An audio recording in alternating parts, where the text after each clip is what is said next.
Hello বন্ধুরা, ISL চলছে, IPL চলছে। তোমরা নিশ্চয়ই সবাই দেখছো, খুব মজা করছো। তবে এই দুটো লিগের মধ্যে মিল কি আছে জানো? ঠিক ধরেছো, এই দুটো লিগই কর্পোরেটের টাকায় চলছে। কর্পোরেট নিজেদের মতন টিম বানাচ্ছে আর সেই টিমগুলো খেলছে। হ্যাঁ, আমরা খেলা নিশ্চয়ই মজা করছি, কিন্তু আমরা একটা জিনিস ভুলে যাচ্ছি, সেটা হলো যে কর্পোরেট আর কি করছে। কর্পোরেট আরও চলছে আমাদের দেশে অনেক কিছু, যেরকম নির্বাচন। এখানেও কিন্তু কর্পোরেটের অনেক বড় হাত আছে। হাত আছে মানে ঠিক ধরেছেন, এখানেও তারা আইপিএল আইএসএল এর মতন দল বানাচ্ছে। আর যে দল সব থেকে বেশি টাকা পেয়েছে সেই দল আজ আমাদের দেশের সরকার চালাচ্ছে।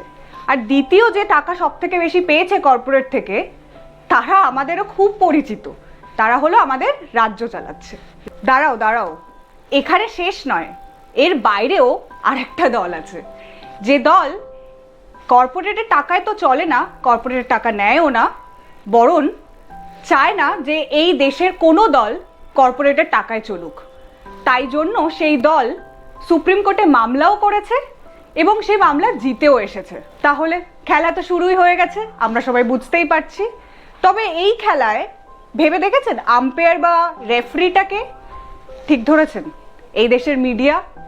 আর এখানেও ফুটবল খেলার মতন লাইন্সম্যান আছে। কে এখানকার লাইন্সম্যান? ED, CBI.